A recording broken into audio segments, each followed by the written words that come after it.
A lot of this isn't going to make sense to you, and I'm sorry about that.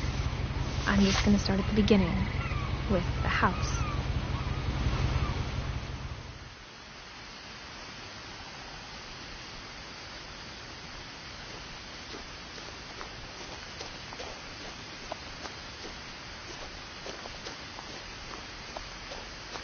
I lived here until I was 11, but I wasn't allowed inside half the rooms.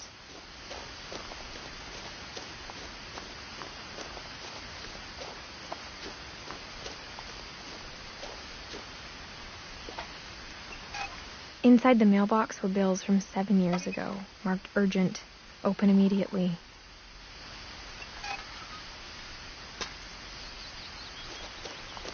I hadn't been back since my brother Lewis's funeral.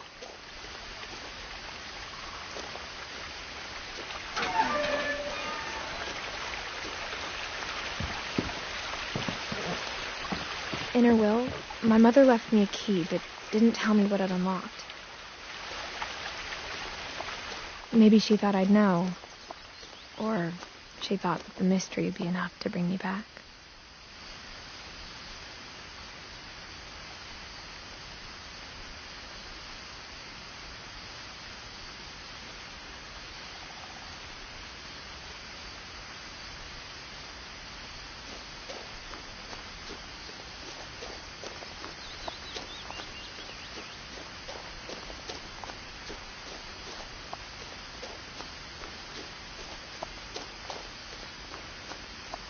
No one had driven this way in a long time, but I saw a few hoof prints.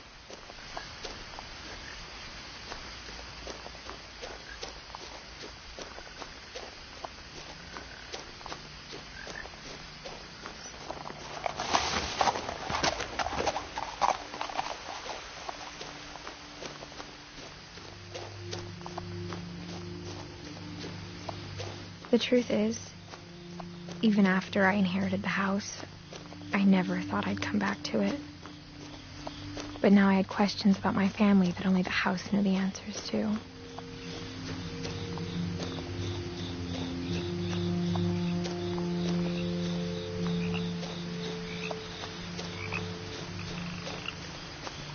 The house was exactly like I remembered it, the way I'd been dreaming about it.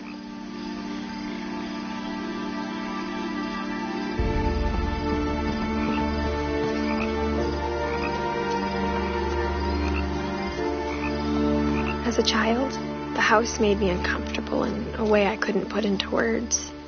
Now, as a 17-year-old, I knew exactly what those words were. I was afraid of the house.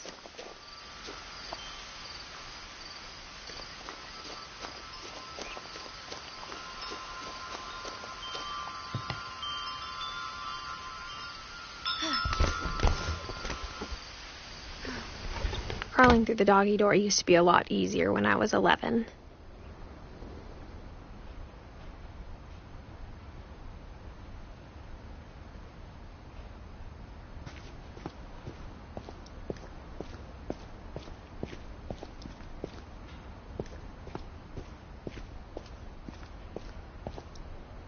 The power had been turned off the night we left.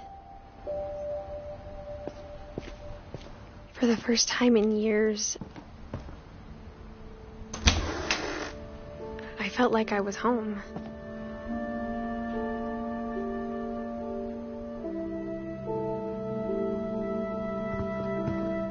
But instead of a family, there were just memories of one.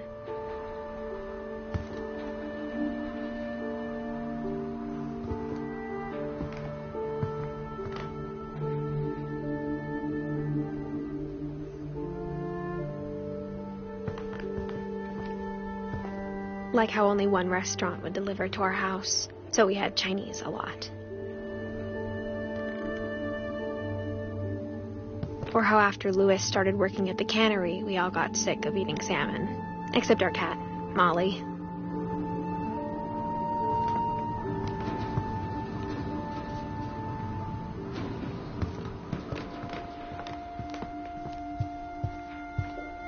The table was still a wreck from the night we left.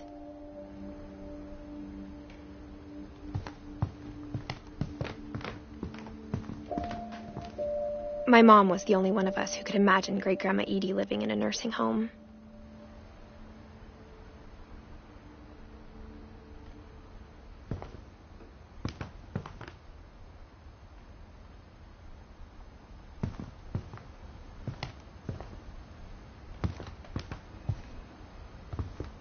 Nothing in the house looked abnormal. There was just too much of it, like a smile with too many teeth.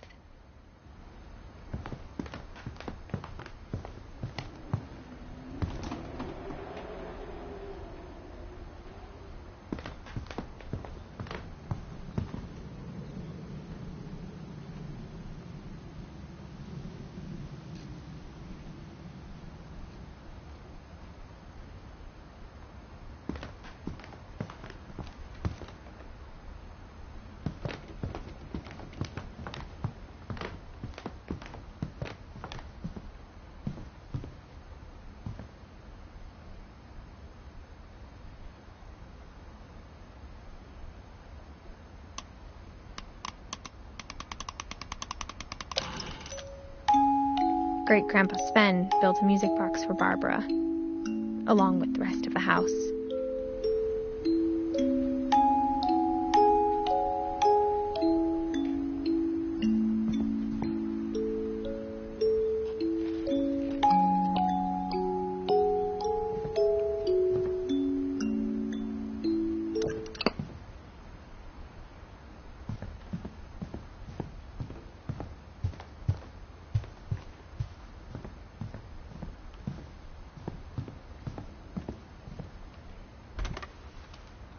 Edie told me once that every Finch who ever lived is buried somewhere in the library.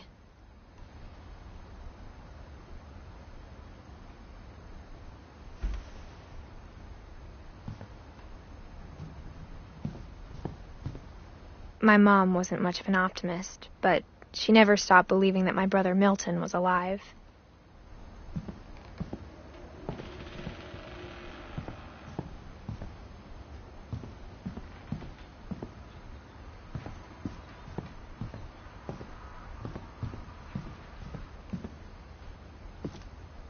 After Milton disappeared, Mom sealed up all the bedrooms. Then Edie retaliated and drilled peepholes.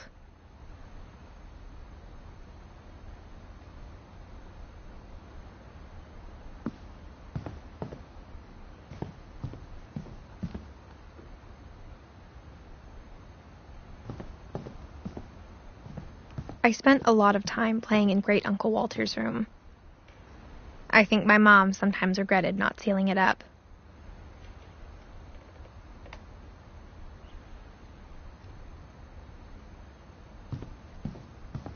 Louis told me there were secret passages, but I never believed him.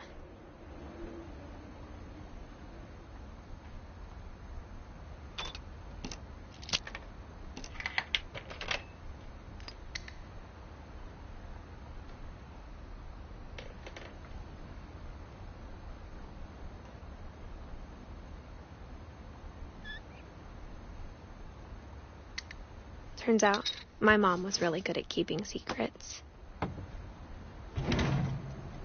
Now it was time to find out what my mom had been afraid of.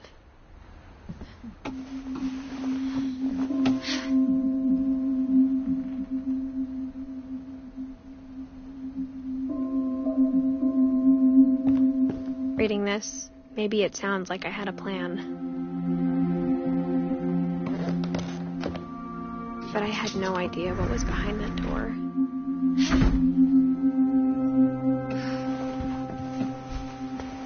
Just like I had no idea where all this was gonna lead.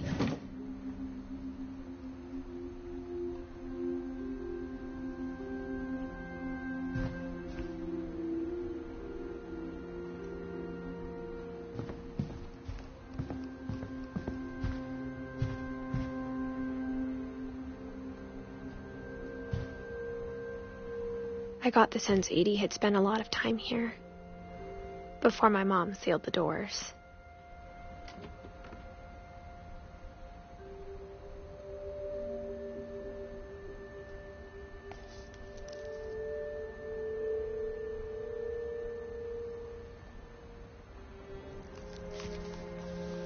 December 13th, 1947. Dear Diary, I'll be gone soon, but I wanted to tell somebody about what's going to happen. It started when Mom sent me to bed without dinner. I woke up and I was starving, so I looked around for something to eat.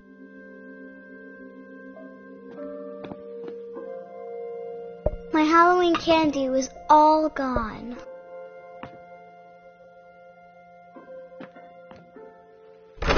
Mom, can I come out now? Sweetheart, it's late. Go to sleep. The gerbil food was dry, but I didn't mind it.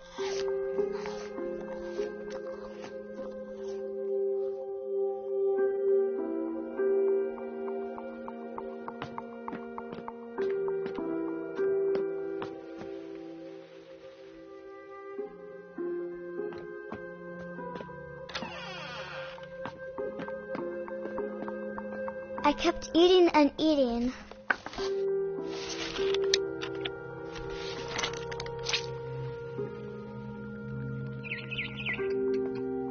I ate a lot of things that night.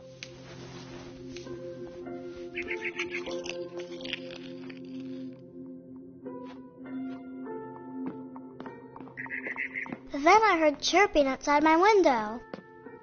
It was a barn swallow going back to her nest. I reached out for her.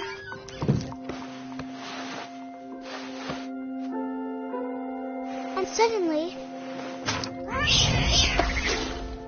I was a cat. I tried to be quiet, but the bird was really scared.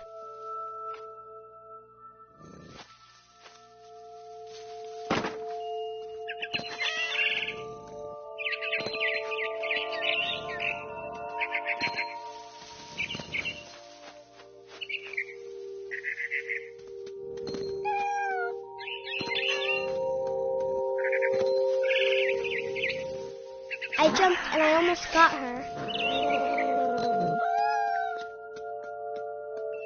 I could tell she was getting really tired.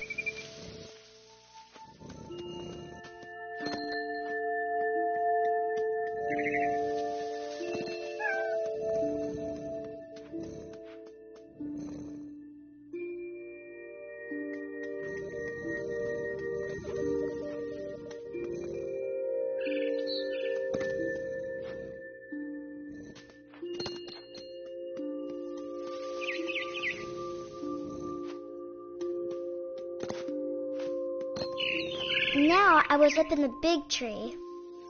I promised Dad I wouldn't climb it anymore. All I cared about was eating that mama bird.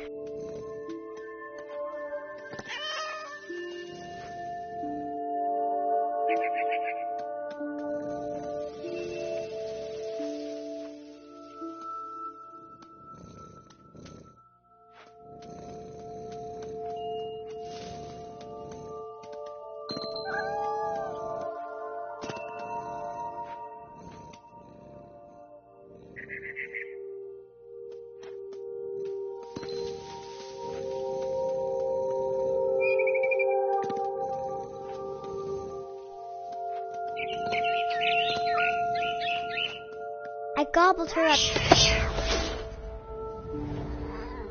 And suddenly, I was an owl. First, all I heard was the wind. Then I heard little teeth nibbling in the grass.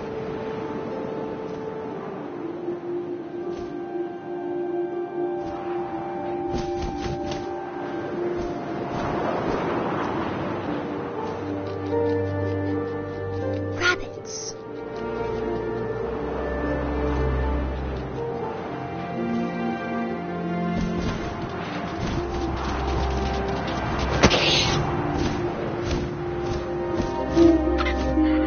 His face looking up and seeing mine through my talons. I swallowed him up, and I didn't chew one bit. Then I flew off to find something bigger.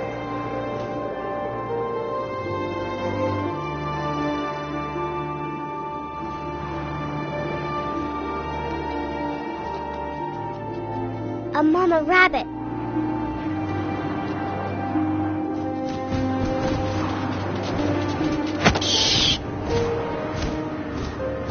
She was almost too big to carry. I started choking, but I couldn't stop eating. And suddenly, I was a shark.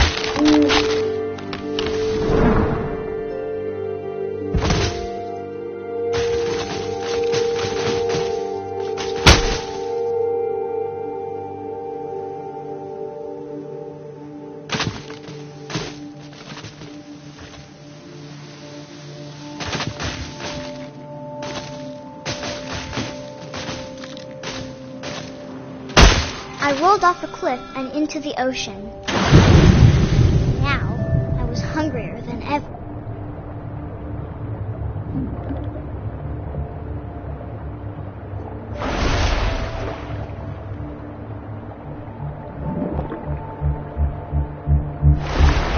I wanted fat, juicy seals.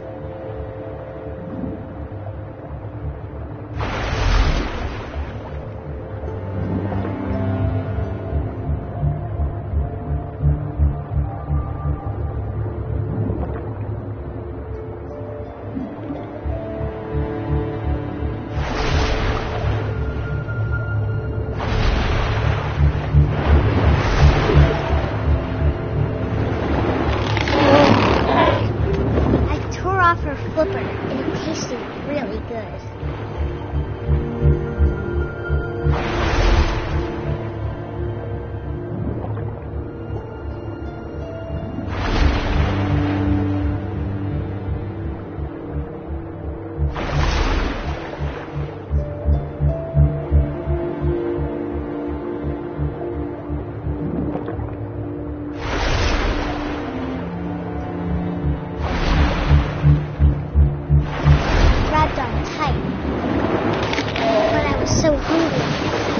Out of the water. When I opened my eyes, everything had changed.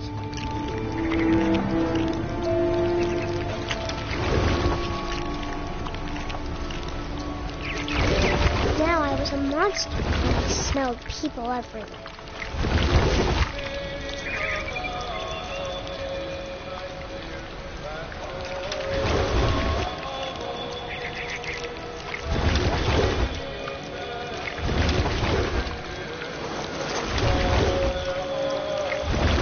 Big, but I moved real quiet.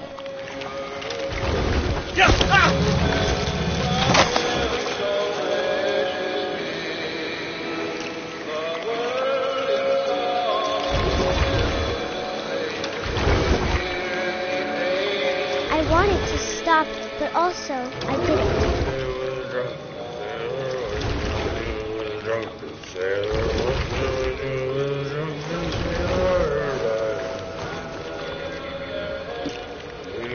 Belly was rusty, razor, his belly was rusty, his belly was rusty, razor.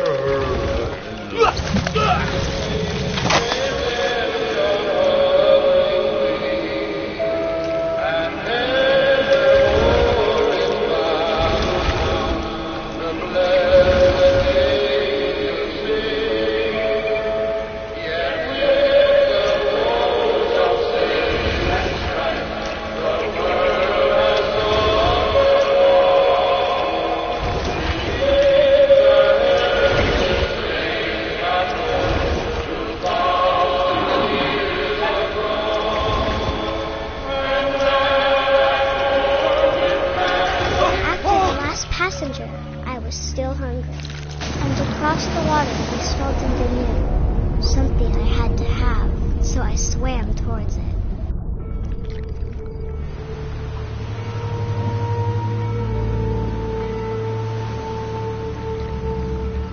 I slithered onto the sand, and the good smell went into an old pipe.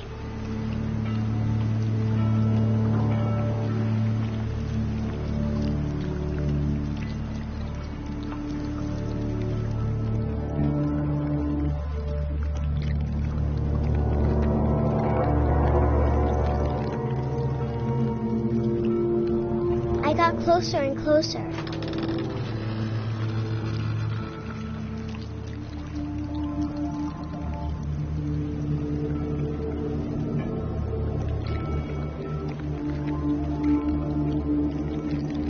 all of my stomach started growling. And suddenly, I was me again. I held my breath for a long time, but I couldn't hear anything. I think it's waiting for me to fall asleep. But it's not going to wait much longer. It needs to feed, and we both know I will be delicious.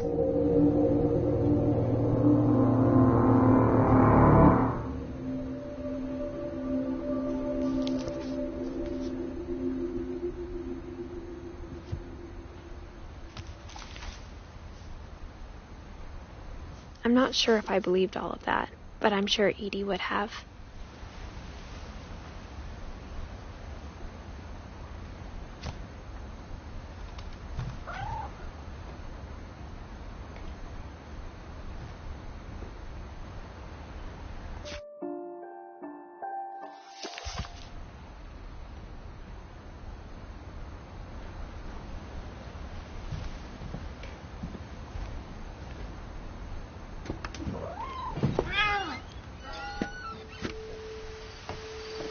This will be obvious later, but my mom never told me any of these stories. Edie would have, but Mom didn't like bringing up the past. Though, when we adopted a stray kitten, she was the one who named it Molly.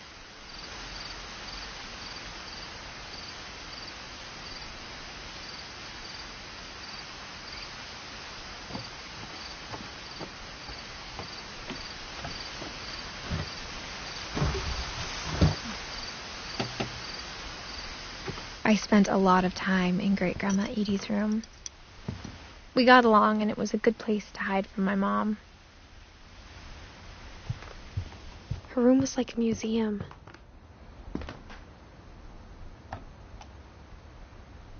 For 500 years, the Finches have been famous throughout Norway for their fortune and misfortune. Odin Finch buries the latest victims of the family curse, his wife Ingeborg and their newborn son, Johan. On January 7th, 1937, he set sail with his family and his house, hoping to leave the curse behind. But 40-foot waves off the coast of Washington send the house and Odin to the bottom of the sea. Odin's daughter Edie, with husband Sven and baby Molly, step ashore on their new home, Orcas Island. Odin Finch is the first to be buried in the new family cemetery. His daughter Edie is already dreaming of a new Finch house.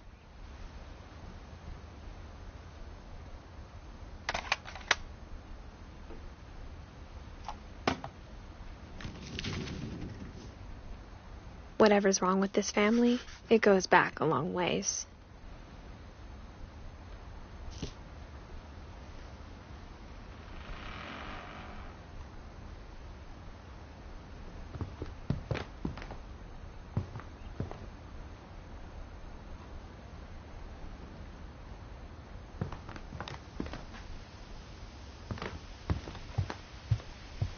When Edie told people Sven was killed by a dragon, she could also have said he was building a dragon-shaped slide that collapsed. She could have, but she didn't.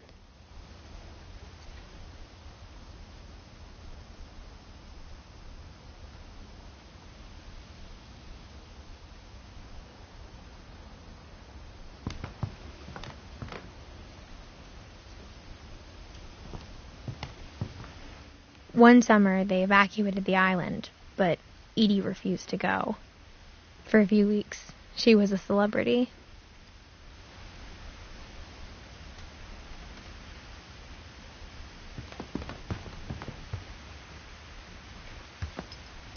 Edie gave a big interview about a mole man living under the Finch house.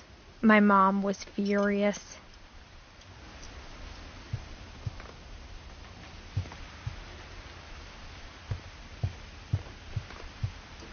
Louis died a week before we left, but Edie had already started to memorialize him.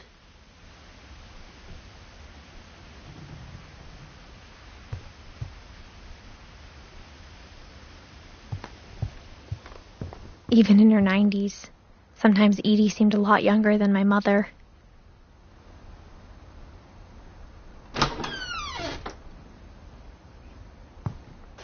The only trace Grandpa Sam's first wife, Kay, left on the house was the pink bathroom.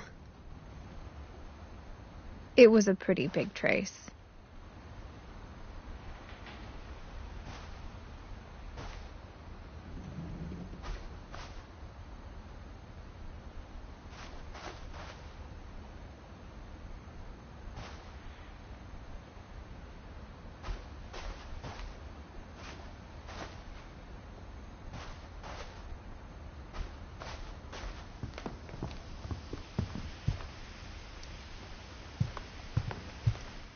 I hadn't thought of myself as Edith Jr. for a long, long time.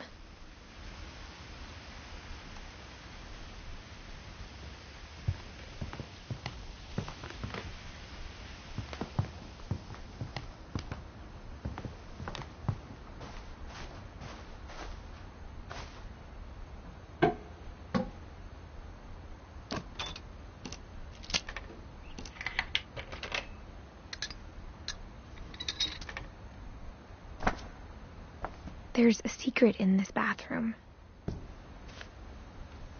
It's in the last place you would look. It isn't in the cupboard. It's hidden in this book.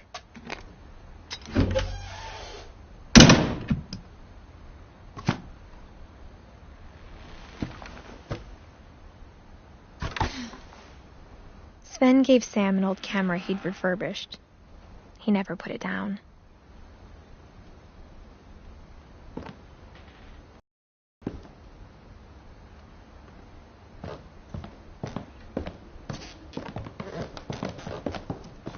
From the paintings on the wall, it was clear my brother Milton had been here before me.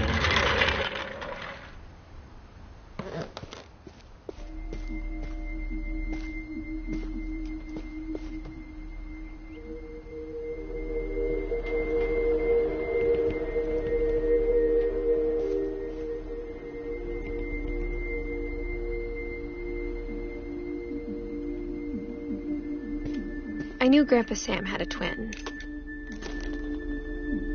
and that he never talked about him. I guess my grandpa didn't like history any more than my mom did.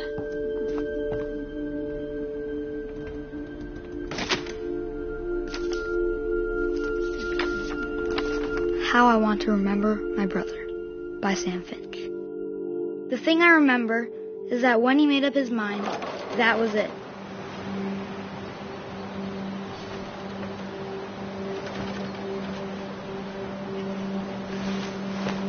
My brother said he'd die before he ate another mushroom. And he did. At Barbara's funeral, he swore he'd never be afraid again. And he wasn't. I think Calvin always wanted to fly. Sam! Calvin! Dinner's ready! Coming! But that day, he finally made up his mind to do it. I told him going around was impossible. Maybe if I hadn't said that,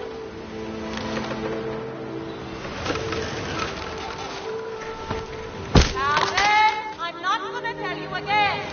maybe if the wind hadn't picked up, then maybe he'd still be here. But I doubt it. I think he'd already made up his mind. That's what I want to remember about my brother.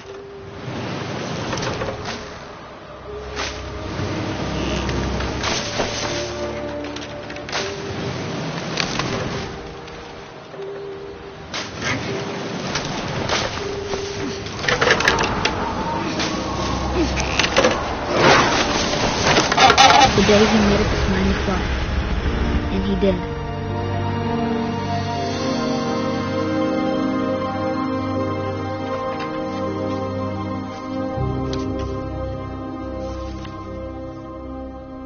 Calvin's story felt strangely familiar. When I was younger, I remember trying to do the exact same thing.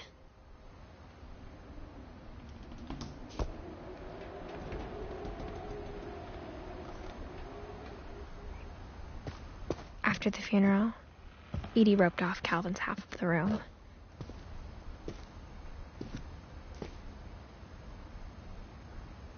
Mom said Grandpa Sam enlisted at 18 and never set foot in the room again.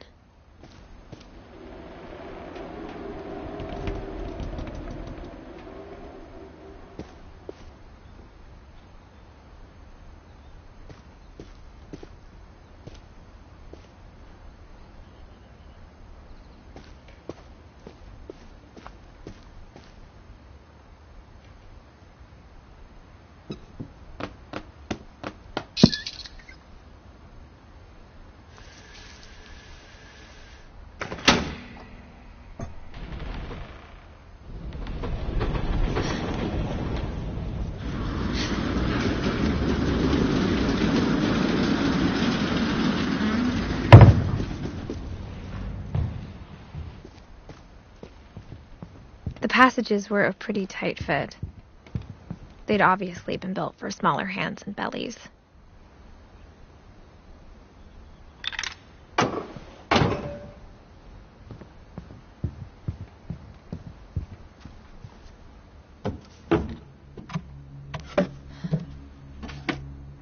Growing up, I always thought of Barbara as a child star.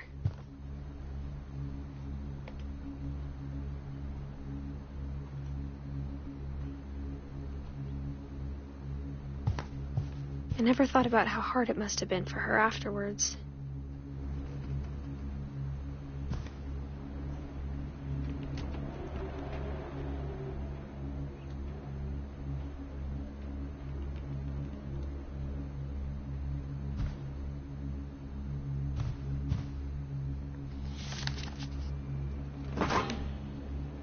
Of all the stories people wrote about Barbara's death, I'm surprised Edie saved this one.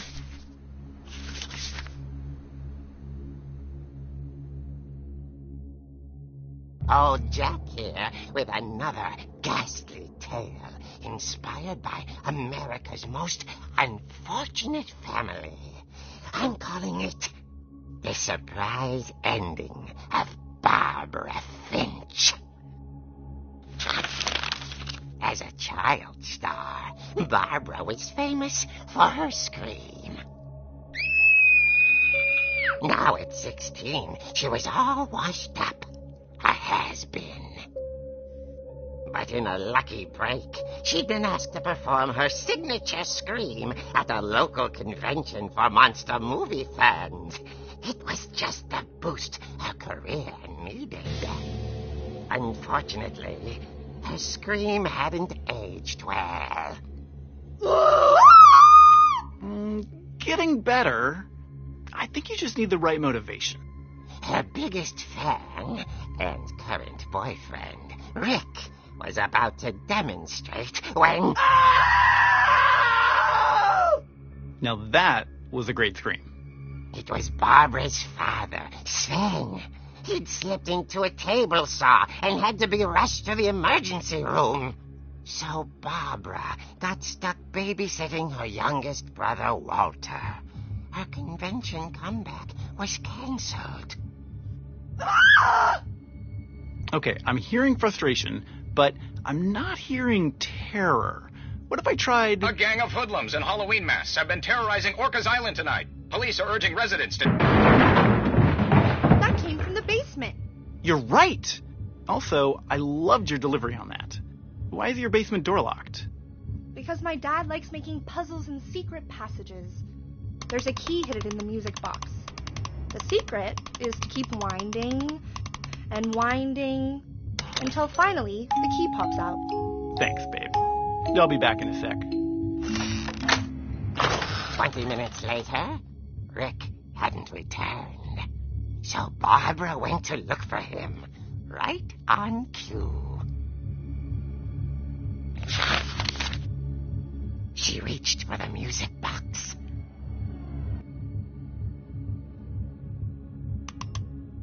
And as she wound the key, she listened for Rick, but the house was silent.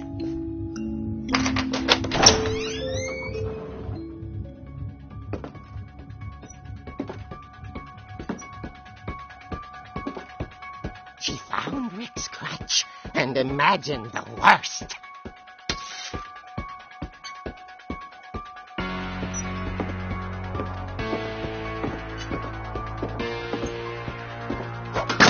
The gang's leader is the infamous Hookman killer, Dr. Carl Hamill, who impaled and then ate his family 10 years ago tonight.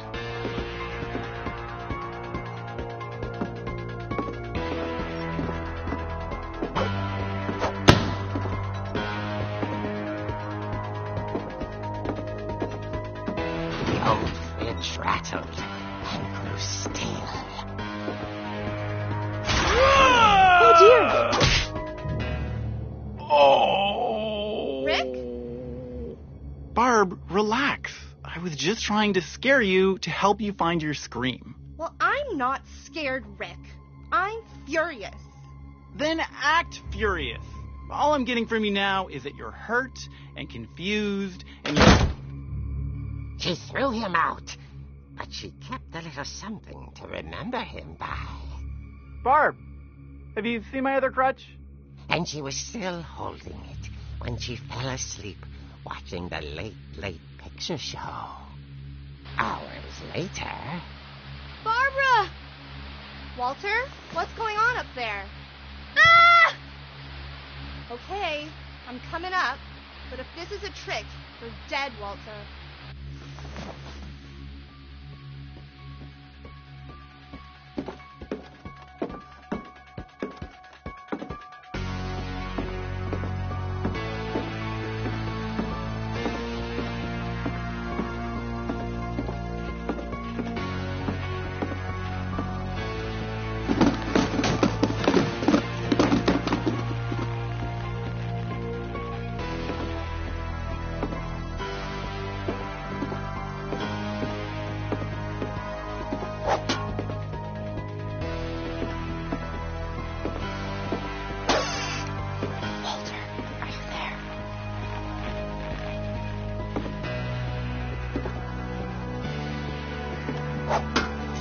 Walter had vanished, but his bedside radio was still on. Orcas Island police describe the man as 6 feet tall, with a steel hook for a hand. Residents are urged to lock all doors and windows and notify the police of any suspicious activity.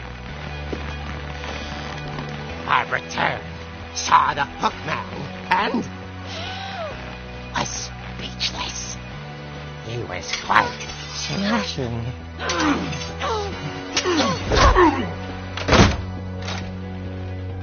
And he was. He couldn't get enough of Barbara. Okay, Barbara, there's got to be another way out of here.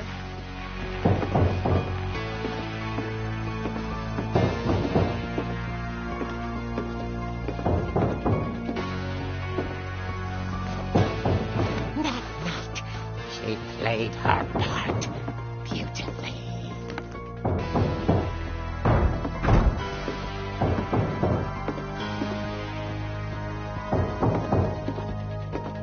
Molly's door hadn't been opened in years.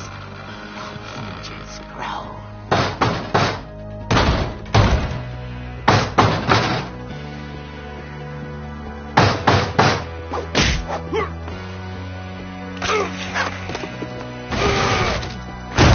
He wasn't moving, but she sensed the story might not be over yet.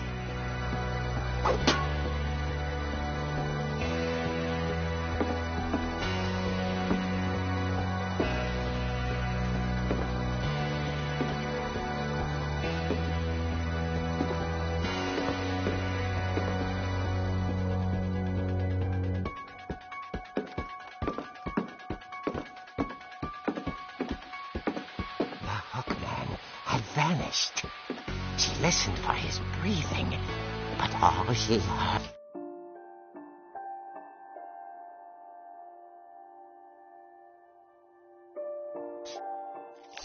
was...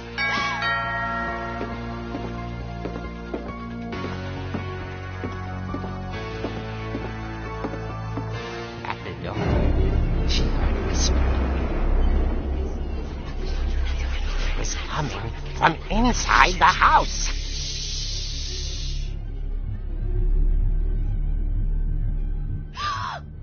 dear. Surprise! You were wonderful. The monsters had come to surprise her. For Barbara, it was a dream come true. Then she saw what kind of monsters they were, and she realized what was about to happen. She was going to be famous. And with her final breath, Barbara Finch gave the performance of her life.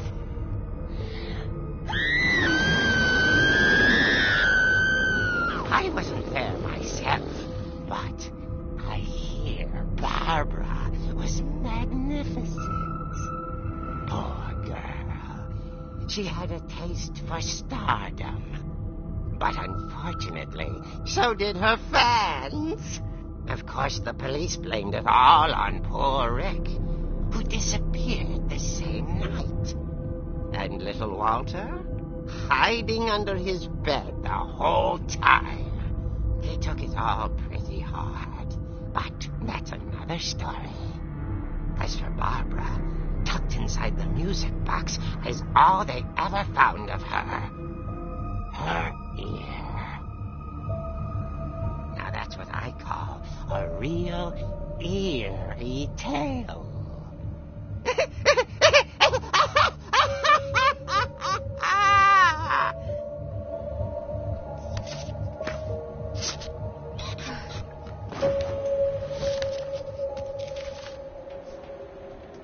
Edie told me all Barbara wanted was to be remembered, as absurd as that comic was. Maybe what Edie saw was a happy ending.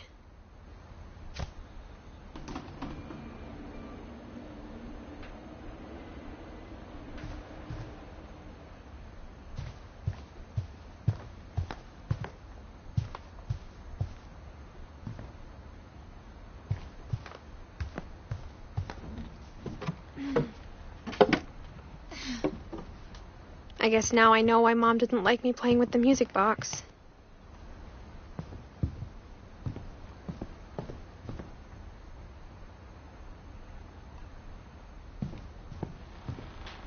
Whenever people ask me about my family, the first thing they always want to know about is Barbara.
Mom said the basement was off limits, unless I wanted another tetanus shot.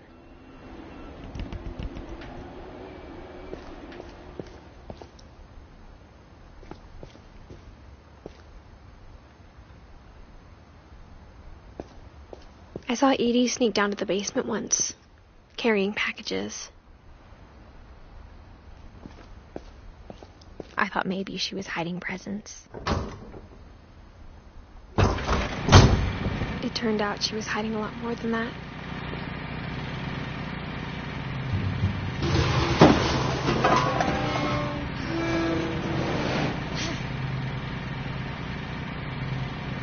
I remember asking Mom once about where Walter had gone. She said after Barbara died, he got as far away as he could. If there's a pattern in all these stories,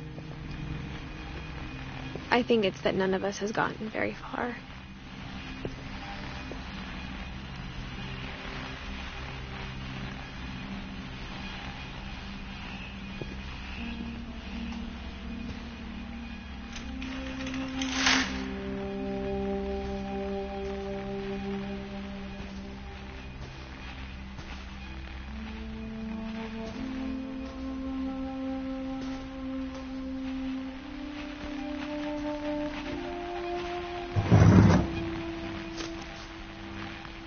Goodbye, everyone. I can't believe I've been down here for 30 years. On that first day, after the shaking started, I didn't think I'd survive a week.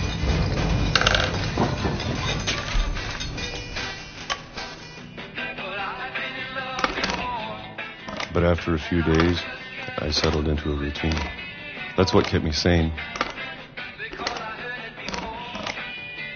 Having a schedule, living for today.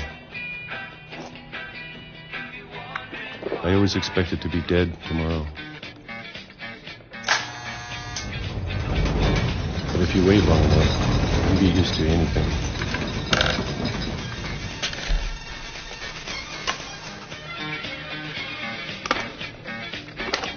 Even a monster on the other side of the door starts to feel normal. Almost friendly.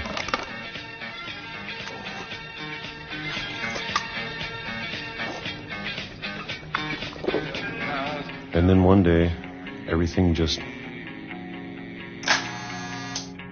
stopped.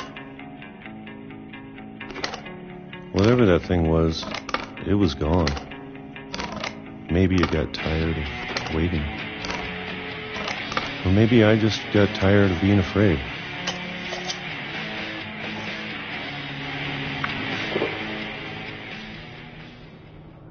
It's been a week now, the longest in 30 years.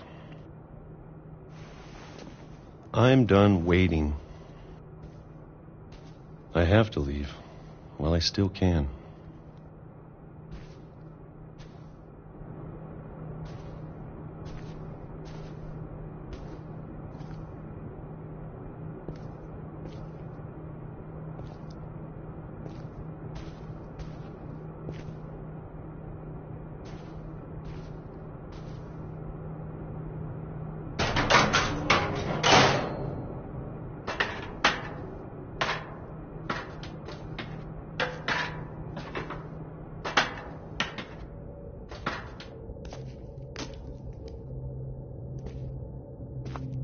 I know it's out there, somewhere. Whatever killed Barbara and Molly and Calvin.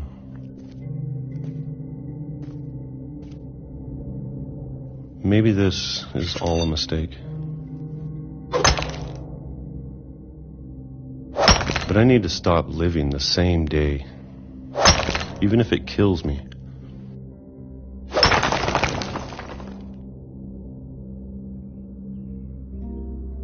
Whatever's out there, I want you to know I'm ready for it. I'm going to appreciate all of it, especially the food. I don't mind if I only have a year left. Or a month. Or a single week. I'd be happy with one new day. I can already imagine the sun on my face.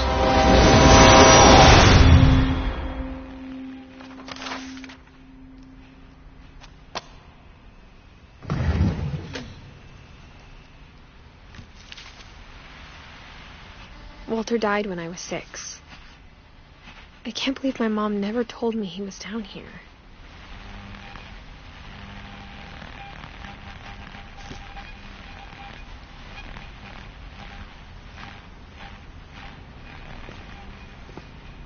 I'm sure my mom was trying to protect me.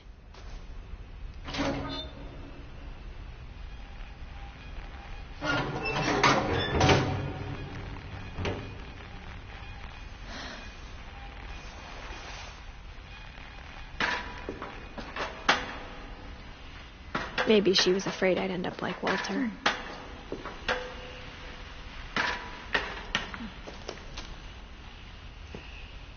But if she never told me about an uncle under the house,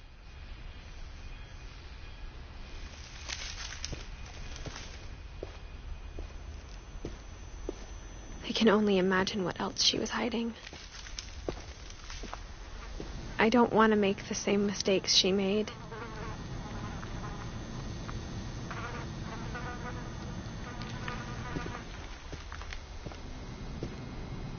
trying to bury something that's still alive.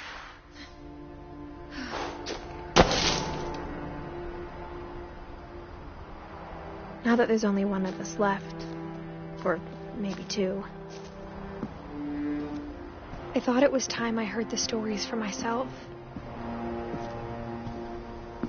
and found out what happened to everyone else. But now I'm worried the stories themselves might be the problem. Maybe we believed so much in a family curse, we made it real.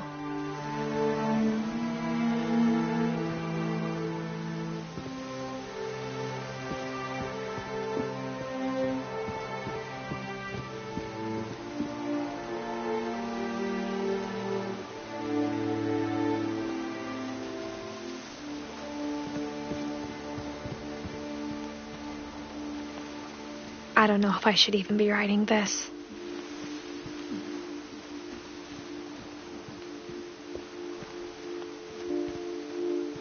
Maybe it'd be better if all this just died with me.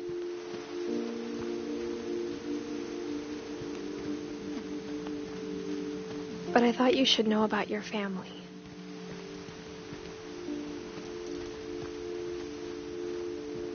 And the history you're a part of. Though to be honest, I feel as lost as you probably do right now.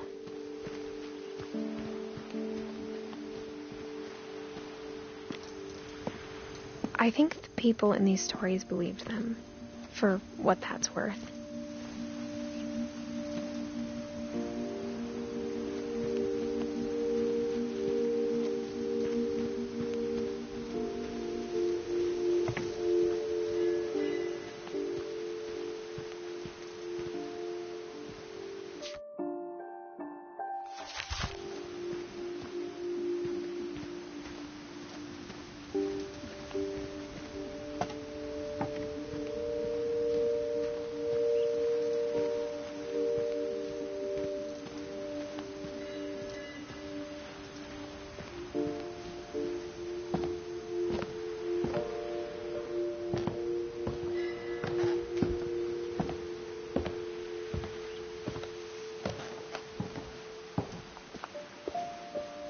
And when you look at the house, at that history of imagination and stubbornness and madness, any of it seems possible.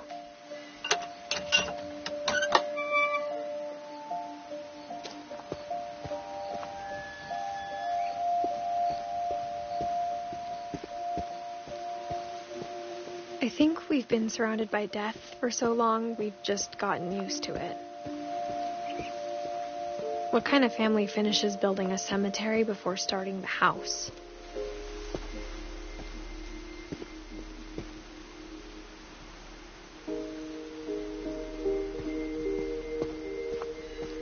It's embarrassing for me to admit this, but the pet cemetery made me more uncomfortable than the human one.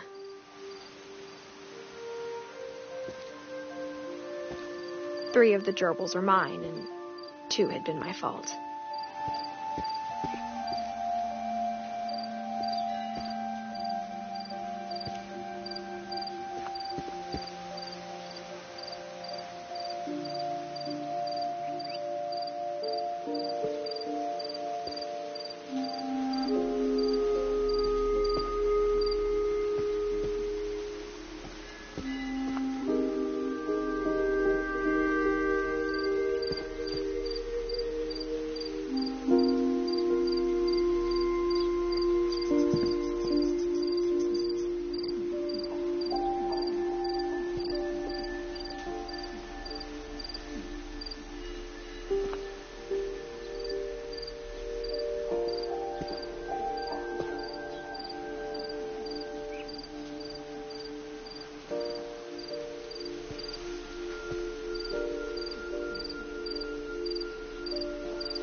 Sven built the house, but it was Edie who designed the cemetery.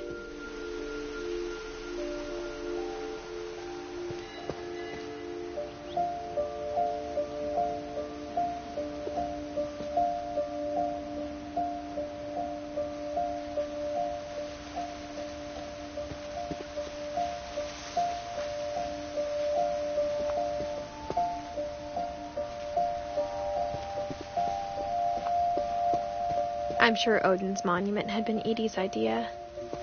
My mom was always trying to move on, but for Edie, the past never went away.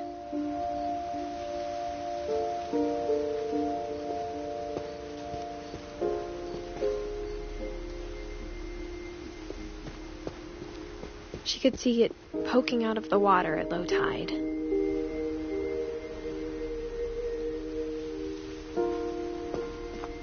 Edie's side was always easier for me to understand.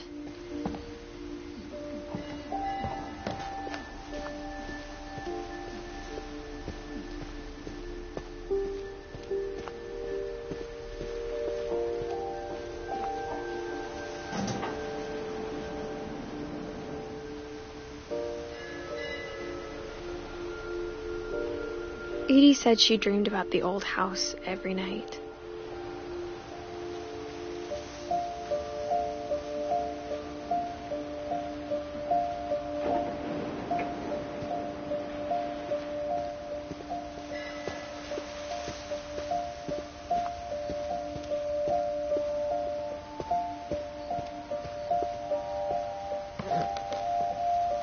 But the older I get, the more I can see where my mom was coming from. Her dad had been pretty strict, but it wasn't enough to save her brothers. She was just trying to do better.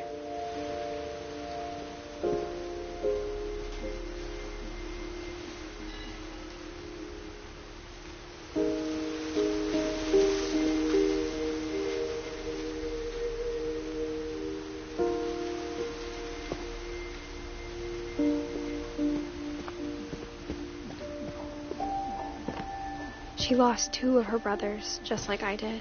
I get why she tried so hard to protect us.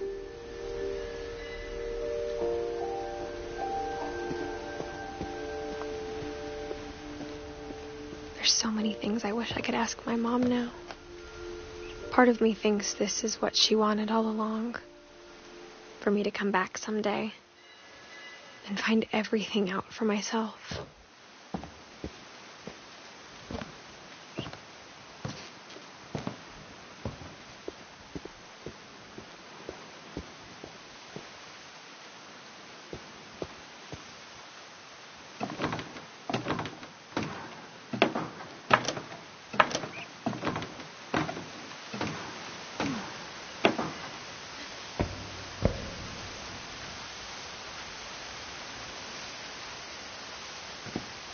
But looking back on it now, if she told me there was going to be so much climbing, I never would have come when I was 22 weeks pregnant.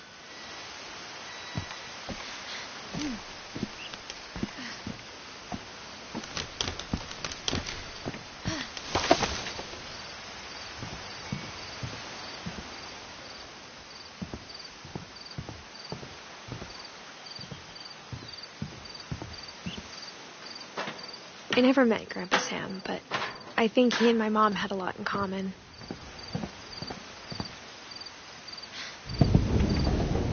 They were both pretty intense. Instead of hiding from death, Sam seemed to go out of his way to meet it.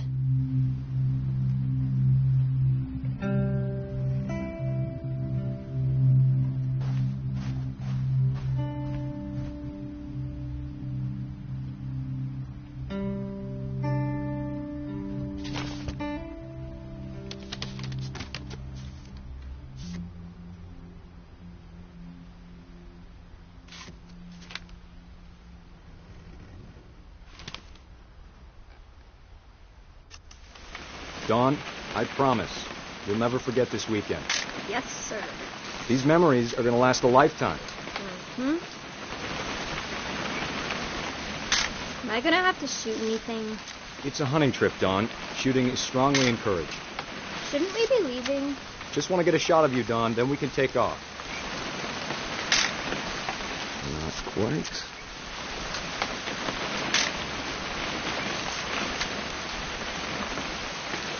What? Perfect. It's gonna rain the whole weekend, isn't it?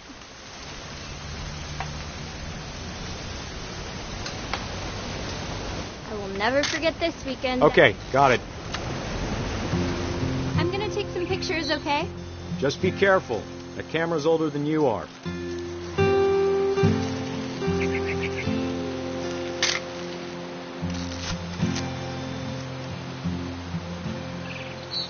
You're right, Dad. It's starting to clear up. Still freezing, though.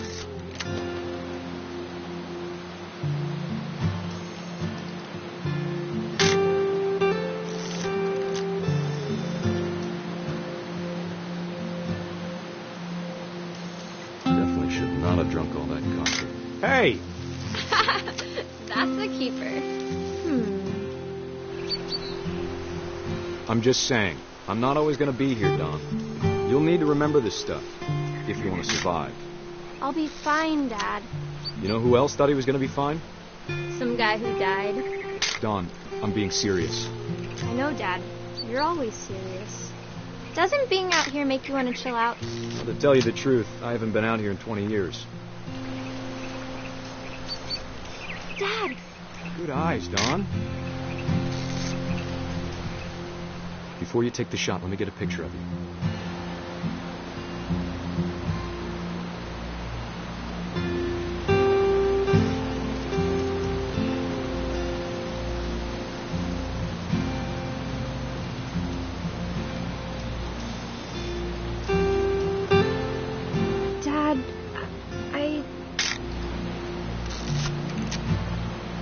Let me get behind you. Do I have to do this? Dawn, you don't have to do anything. But if you want to survive, you need to be strong. Great shot, Dawn!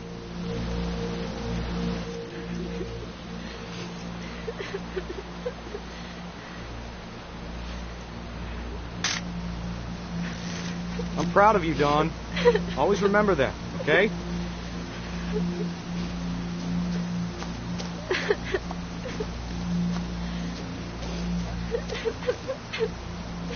Sorry, Dawn. Just got to reset the timer.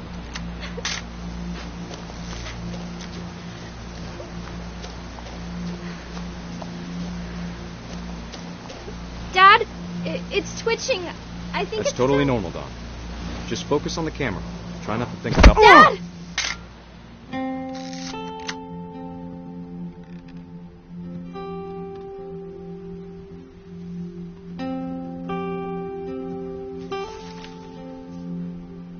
Of all these stories, that's the one I wish most that my mom had told me.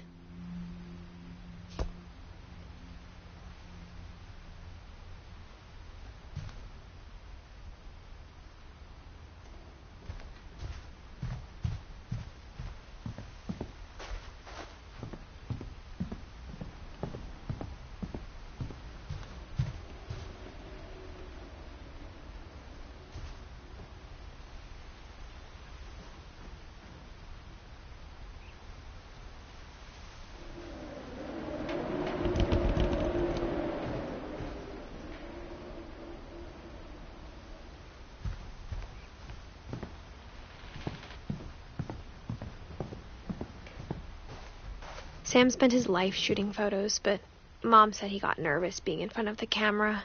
I guess we're all afraid of something.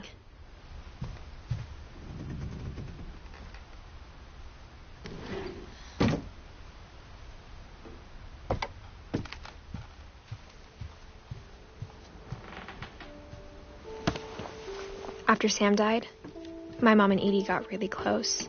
They'd both lost a lot.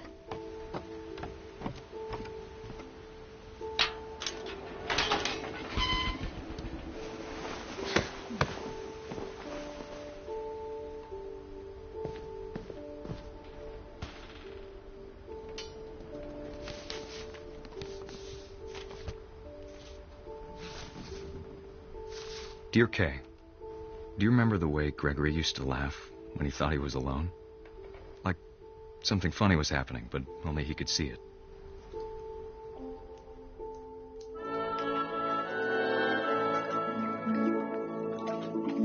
I think he saw things the rest of us don't.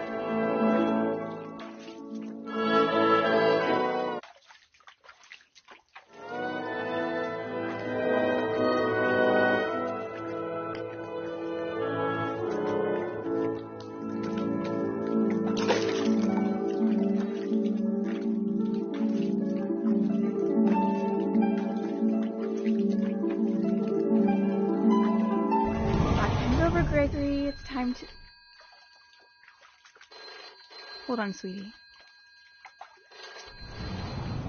Hello? Sam, I told you I don't want to talk right now.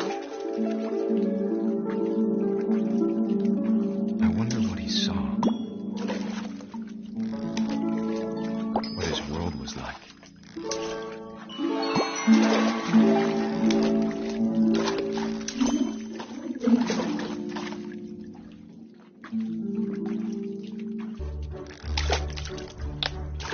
Reminded me so much of Calvin. Lost in his imagination. Whatever it was he saw.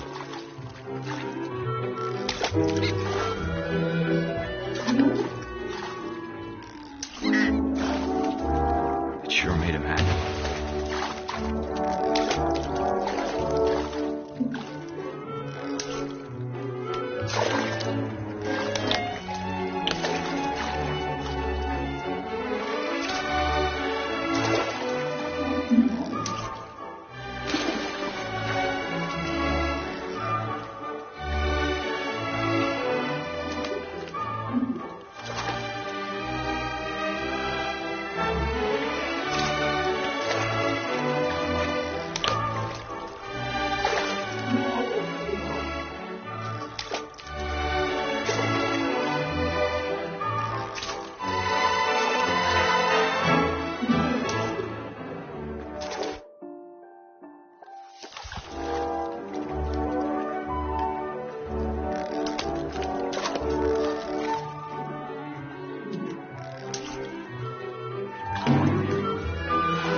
I know how silly it sounds.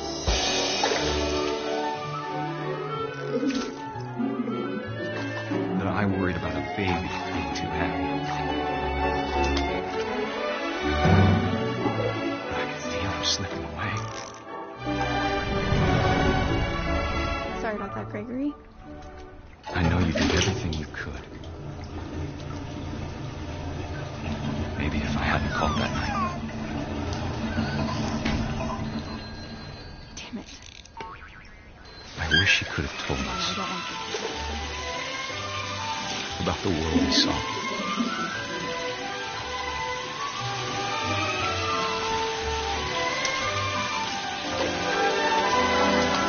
There's so much I don't understand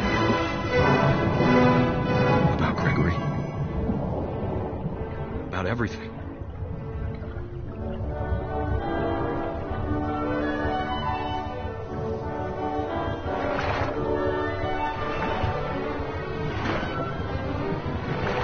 What happened wasn't your fault.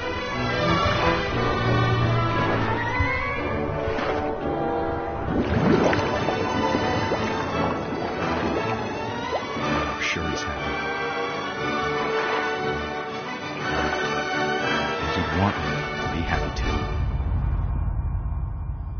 Good luck, Kay. Love, Sam.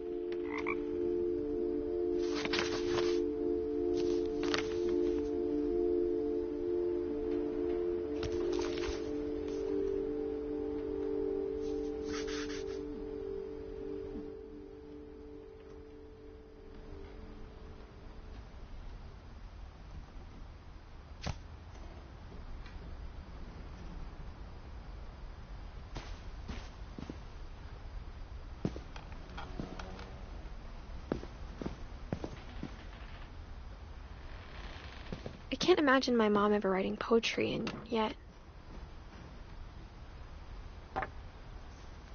A poem for Gus, who always said the wedding was a bad idea.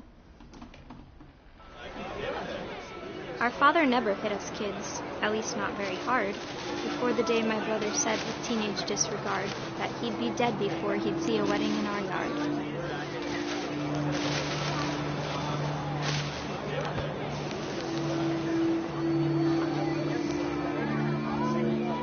My father made him come, of course, but Gus stood far apart, just flew his kite and bottled up the storm inside his heart.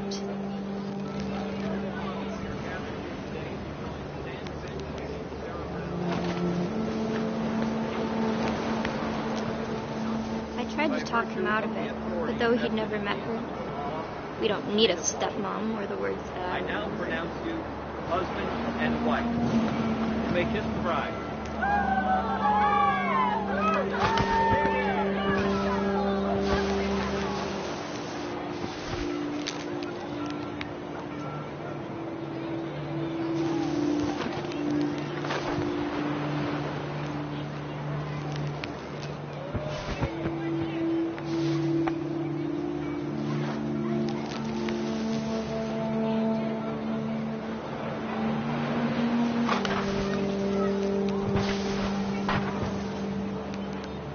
When the time for photos came, Dad ordered him to come here. But Gus declined and as a sign held up his middle finger.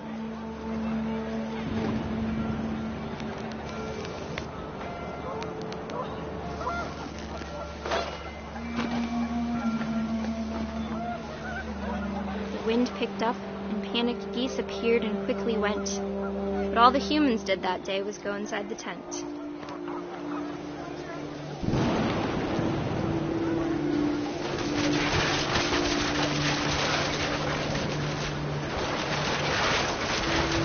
Rain came down in buckets then, but no one seemed afraid that nature might destroy the tent our dad had crudely made.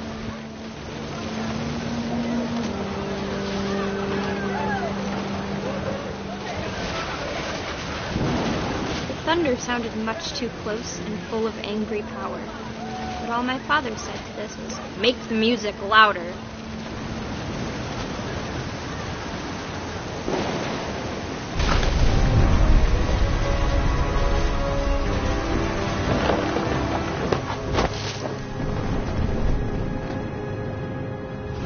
I wish that I could truly say I thought about you on that day.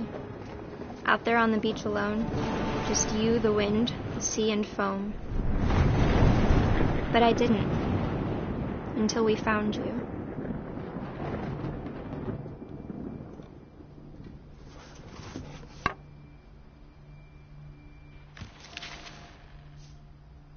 She never talked about him, but Mom told me once if I was a boy, they were going to name me Gus.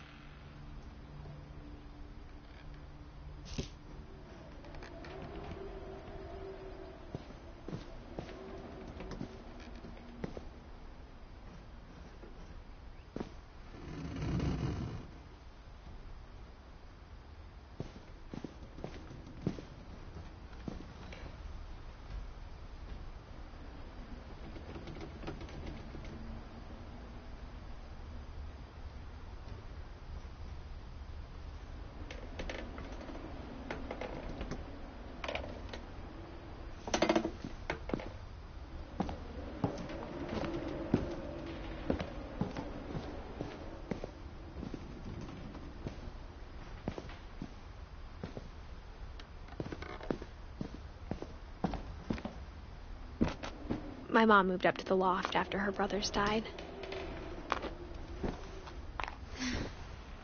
At the time, it was as far away as she could get.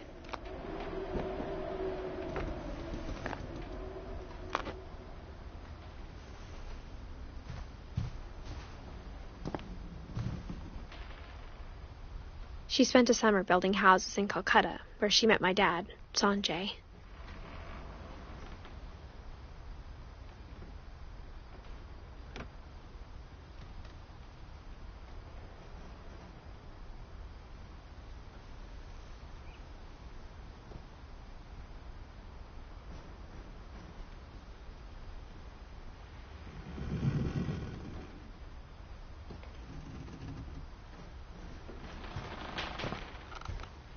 Religion was another thing my mom never talked about, but I think it helped her a lot after her dad died.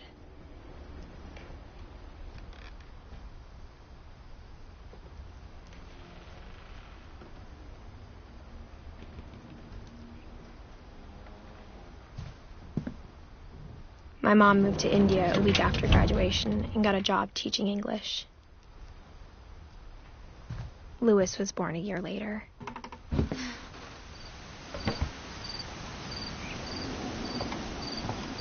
When my dad died, I don't think Mom knew where else to go. I'm sure Edie was happy to have her back. And to see kids in the house again.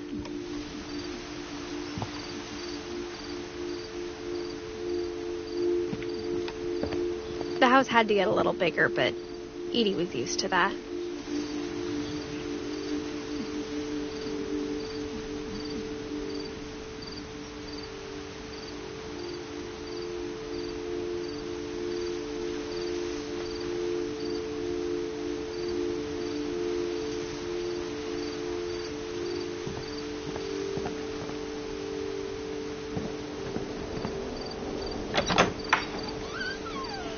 And for a while, things were good, almost normal.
But it didn't last.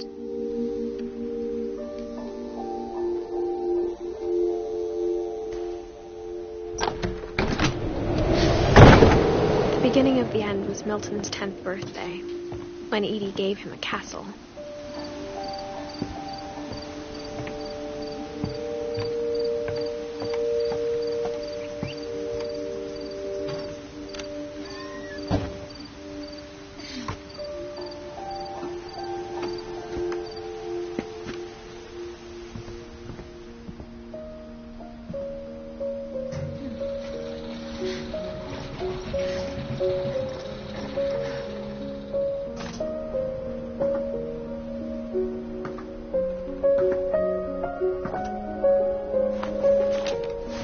Milton Finch in The Magic Paintbrush.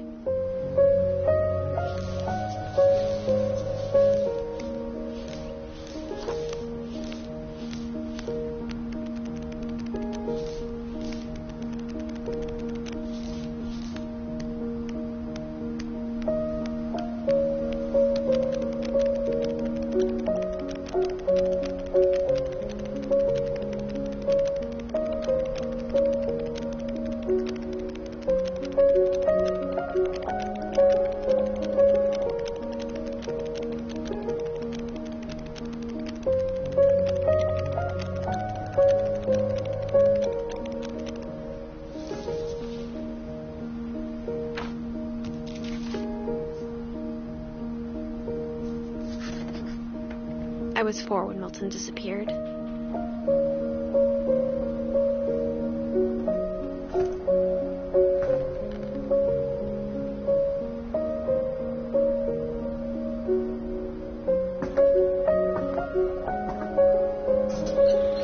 Mom spent months searching for my brother. Then she sealed the doors.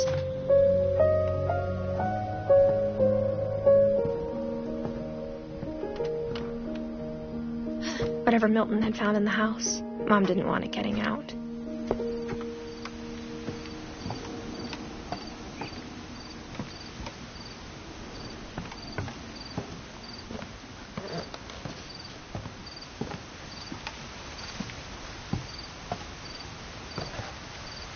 Mom definitely blamed Edie, but I think Louis blamed himself. After he graduated, he just spent more and more time in his room, until Mom got him a job at the cannery.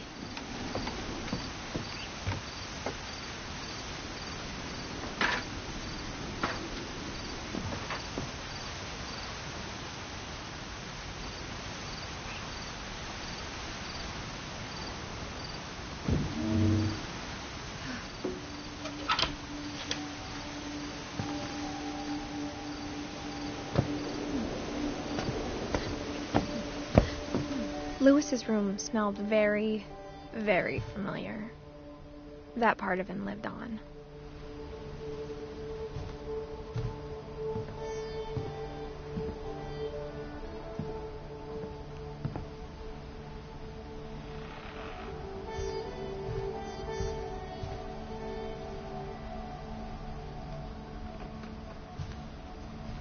Louis and I spent a lot of time playing games together, but he was surprisingly bad at them. He died a lot.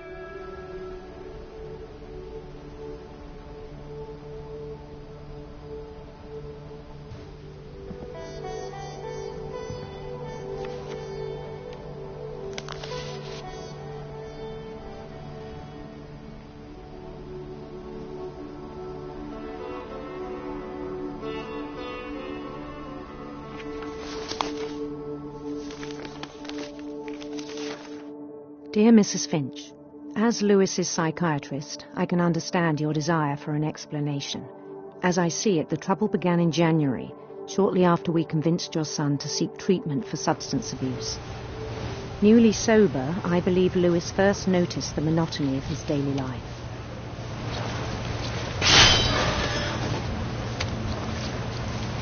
He kept working at the cannery, but he withdrew part of himself. In our sessions, I saw the same behavior. His mind began to wander. I asked him to describe it. He said he started small, imagining a labyrinth. He'd feel his way about. Then something moved. Bats. And toads.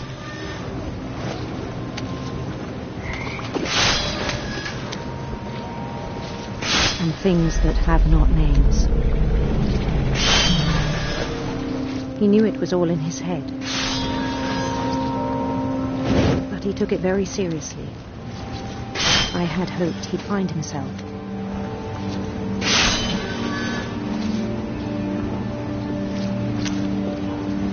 But he found something more. I worried about him then. Daydreaming at the cannery. I spoke with his boss. But he said Louis had become a model employee.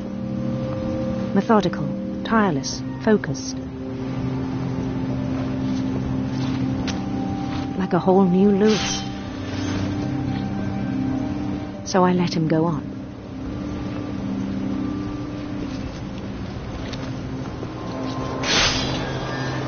I even encouraged him.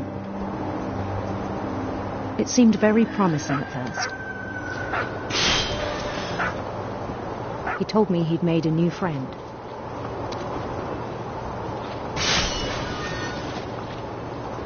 On the edge of a city he named Louis Topia. He built the city up slowly, brick by brick. Then he made musicians.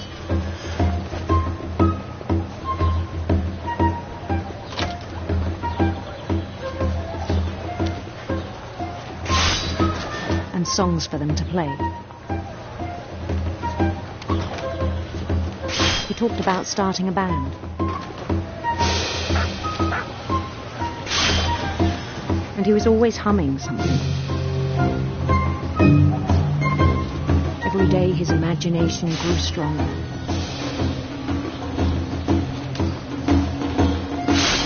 He no longer spoke at the cannery. But his chopping was as reliable as ever. Then one day it struck him that all the cheering crowds, even the stones under his feet, were all in his imagination, so he could do whatever he wished.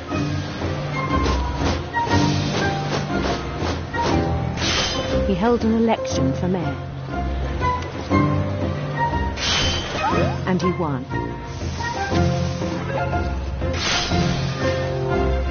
They begged him to stay, but his mind was already wandering. It became a game for him.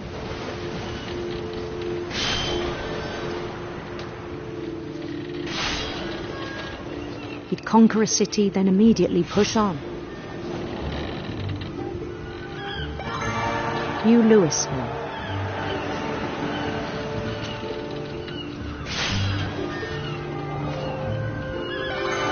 St. Louis.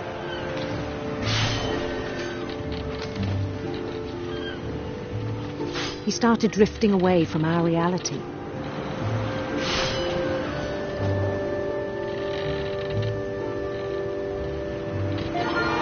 Minneapolis.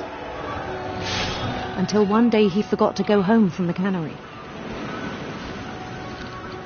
Even as his mother pleaded with him, part of Louis kept sailing on.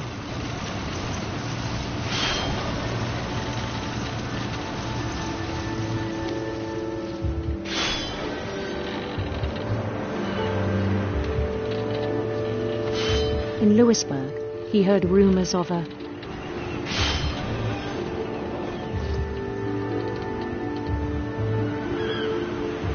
handsome queen, beautiful prince.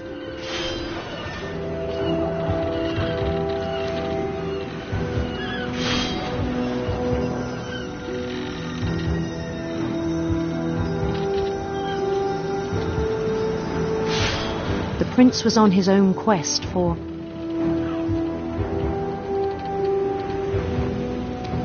radiant rainbows.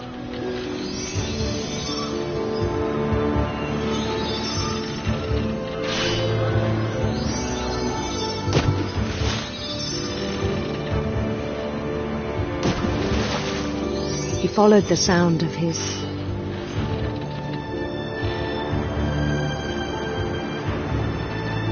silver harp.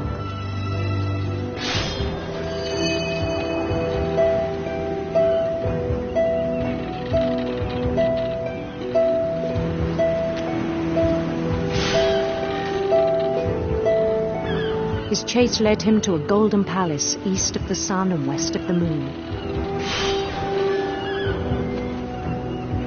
Even then, his logic remained sound. He knew the world was all in his imagination.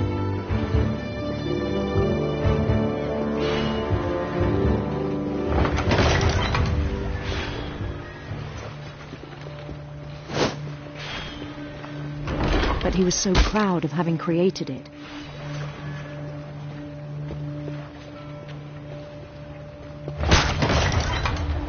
In his own eyes, he'd become something greater than a king.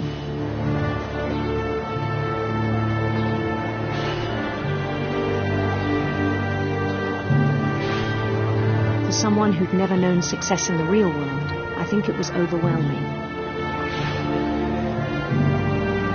And then it struck him that the real Louis was not the one chopping salmon, but the one climbing the steps of a golden palace.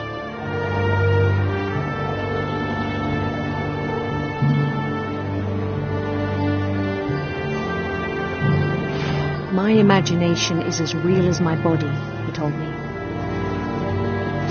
It was hard to argue with him.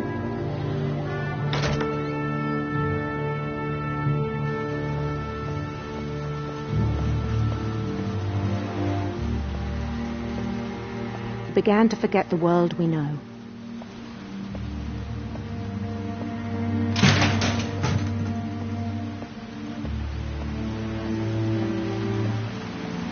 I think it pained him to remember Lewis, the cannery worker.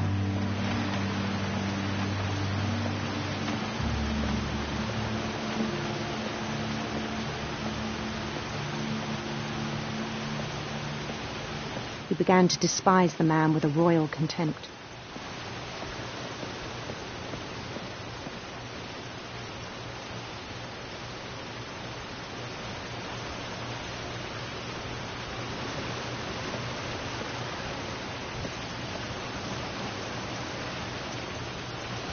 I still thought I could save him. Even after he said he was being crowned king over all the lands of wonder.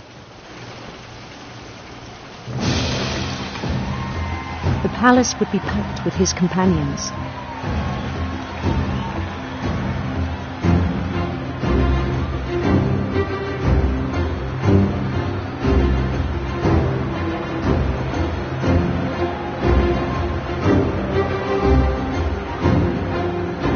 Including the wise Calico who'd insisted on advising him.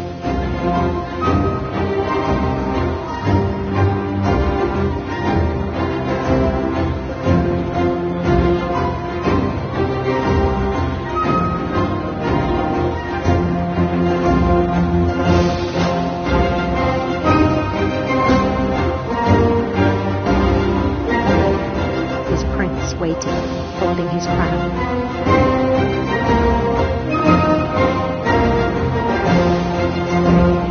There was only one thing left to do.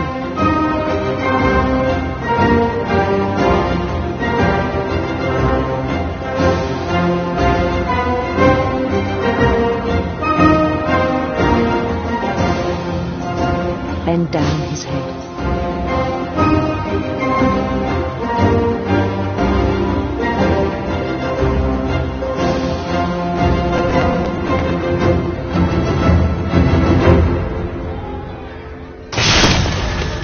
I think you know. Mrs. Finch, your son was a kind man who will be missed by all of us who knew him.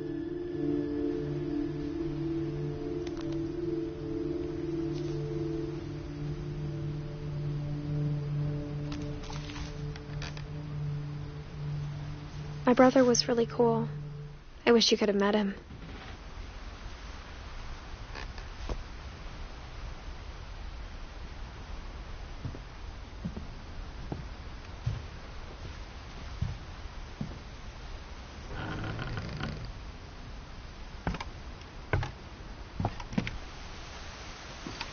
On the way back from Lewis's funeral, my mom told me to start packing.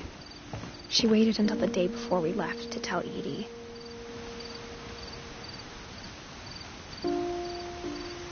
I'm not sure if she wanted to make it easier or harder.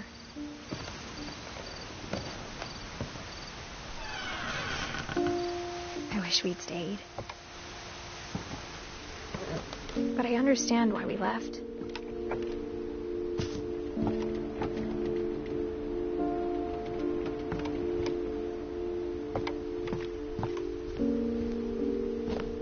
My mom ended up leaving everything behind.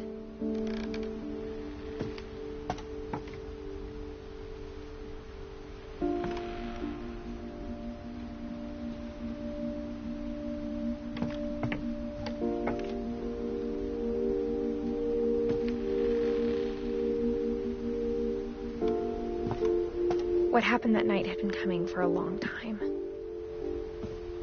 Maybe it should have come sooner.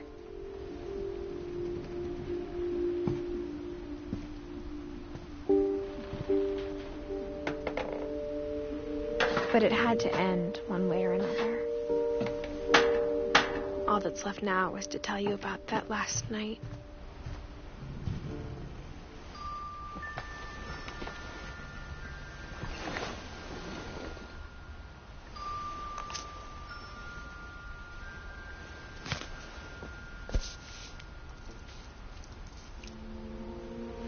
That whole last day, Edie just watched us pack and didn't say a word.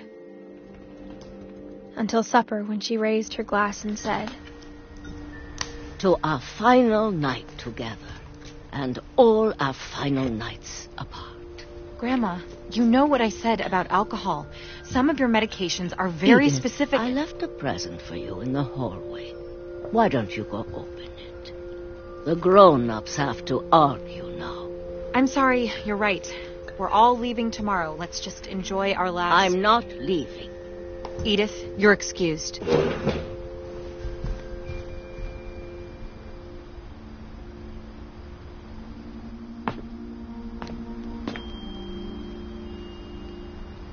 The power had been shut off that morning, but Edie always had plenty of candles. When my mom sealed the library, I don't think she knew about the other entrance, or that Edie had a key to it.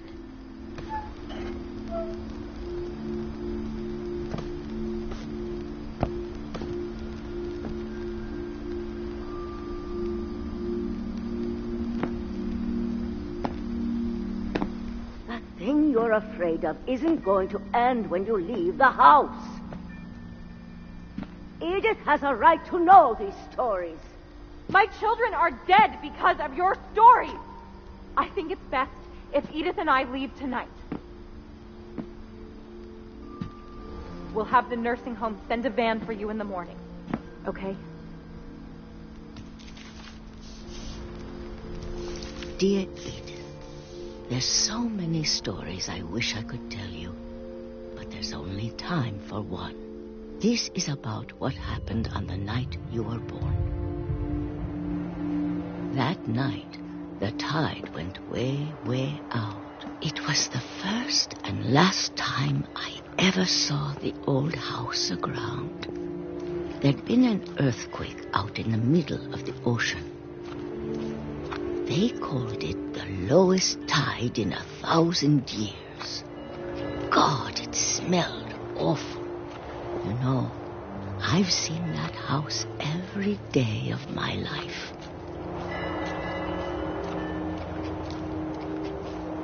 But I never thought I'd go back to it.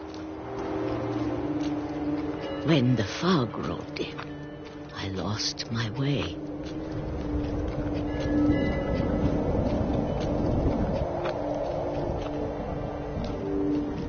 I got turned around.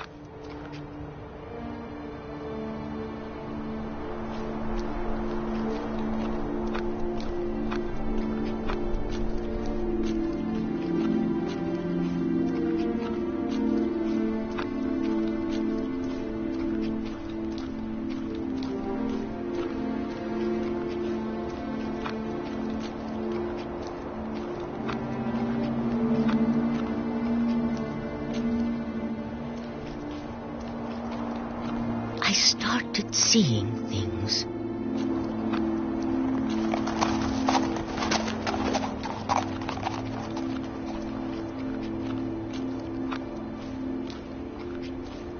Things I'd forgotten had ever existed.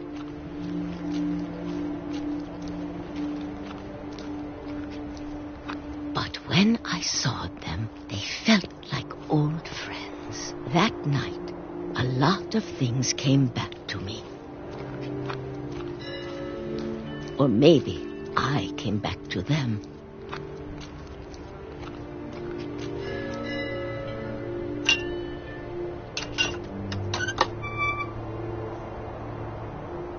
Things I can't explain, but that I need you to try and... Edith, what are you doing in here?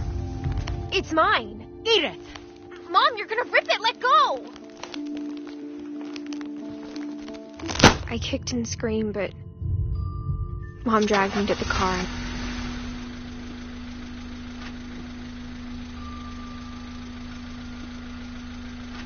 I never saw Great-Grandma Edie again.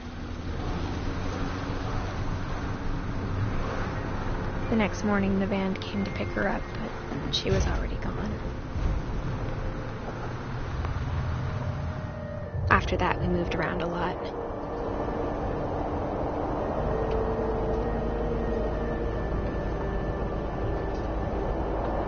We both tried to make the best of it.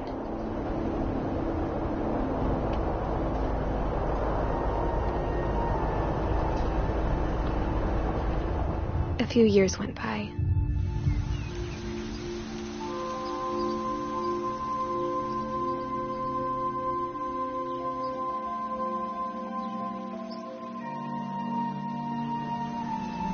My mom didn't like to talk about it, but she started getting sick a lot. The rest happened pretty quickly. She got better for a while, and then she didn't.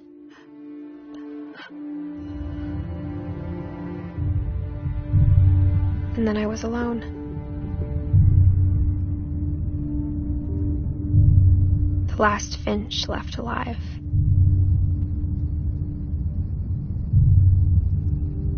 Until I found out about you. I'm still not sure what to tell you about all this. If we lived forever, maybe we'd have time to understand things. But as it is, I think the best we can do is try to open our eyes. And appreciate how strange and brief all of this is.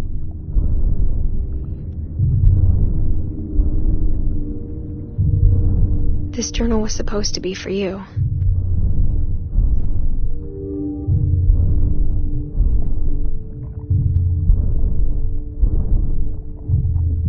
But now I hope you'll never see it.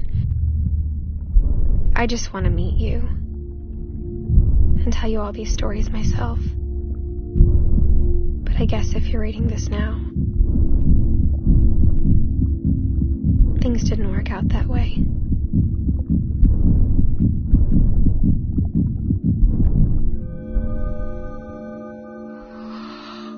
This is where your story begins. I'm sorry I won't be there to see it. It's a lot to ask, but I don't want you to be sad that I'm gone. I want you to be amazed that any of us ever had a chance to be here at all. Good luck.